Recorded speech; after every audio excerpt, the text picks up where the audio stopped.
Sir, kumusta ang atong Santa Cruz? So, shooting incident no, arang semana sa gunso na ta. Pero among gi suta na among gitan-aw kay parang lang mode of operation para pareha lang. Kung na-recover sa crime scene sa Picas, katong dito sa may zone 9 ay zone 6. So kung sayo zone 8 wala. Kung diri ganiha sa zone 11B para pareha mode of operation atong na-recover na mga fired cartridge case o mga unfired cartridge case na yung mga nibuto, gulan nibuto para pareha gid sila 45 ug 9mm. So ato pang sutaon no unsay mga connection o unsa sila unsay nag unsay tumong og tinguan nila anong sa pagkumonsil. Oo. Pero inyong naglantaw first investigation ninyo is kanang related sila sa ato nga incident sa una nga gipusil og karon? Most likely ma'am kay pare-pare lang ang mode of operation nila. Then kuan gilagi mura pud nga barangay within then ang katong paminaw pud namo kining nitira is kuan gid kabisado ganyang lugar ikabulo mo siya sa mga entrance and exit. Actually ma'am ganiha kadlawon taman may alauna kapin ang checkpoint diri mo sa may highway. Then ang pag kuan mo ma'am pag humanang sa checkpoint haya po ito nahitabo. Then based po sa mga witness dito daw ni agi sa likod wala sa national highway. So mga eskinita mga ito pag sulod na mo ganyan dagan ka eskinita kabisado gid sa lugar dagan makipaliko and mga exit point niya. Kaya kung sa highway siya wagi ma'am naon mo dito. Oo. So kung isgutan po nato no ang biktima unsa may ilang mga background pud nga inyong na-check sa ilahang reason nganong na gipamo sila. Kana ato pa nang sutaon no. Kay katong first na victim nato is mao pud siya ang suspect na way back August 2024 na siya gipusil. Ang first victim. Itong victim na to karong katong sa una likod sa TESDA. Suspect siya. Suspect siya sa una.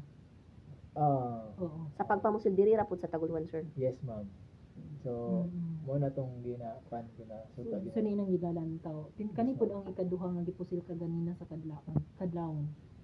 Kana mga ito pang tanawon kung say kung ano niya related ba ni sila.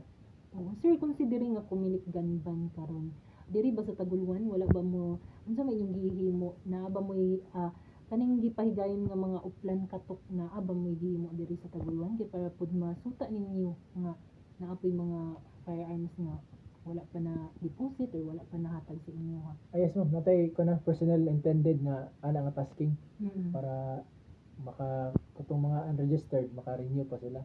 Tapos naapod tay mga additional forces ma'am gikan sa provincial office para mag-conduct og kumilik ganban diri sa Taguluan. So aside from Taguluan Municipal Police Station personnel, naapod tay mga personal sa atong provincial headquarters mag-conduct og checkpoint. Kibali duwa na ni sulod kag Taguluan duwa gani ka ang checkpoint magi so as to time dili lang may magsaba gina-random lang namo na ang oras mag-base lang mi sa among crime map o crime clock. So ginamo na gina-studyhan kung asa may mag-conduct og checkpoint. Sir, kani bang naala ba mo'y lead sa suspect pod sa mga kaning sa shooting? Yes ma'am, natay mga possible nga person of interest. Kala lang ma'am dili na mo at nato buhagay sa kahanginan pero natay na kana na. Sir, dili ba ni sila ma-consider nga mga sindikato?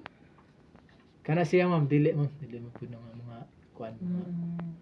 Ay sir, unsay pangalan sa suspect ay sa victim kagabi sir? O kumusta yung kondisyon?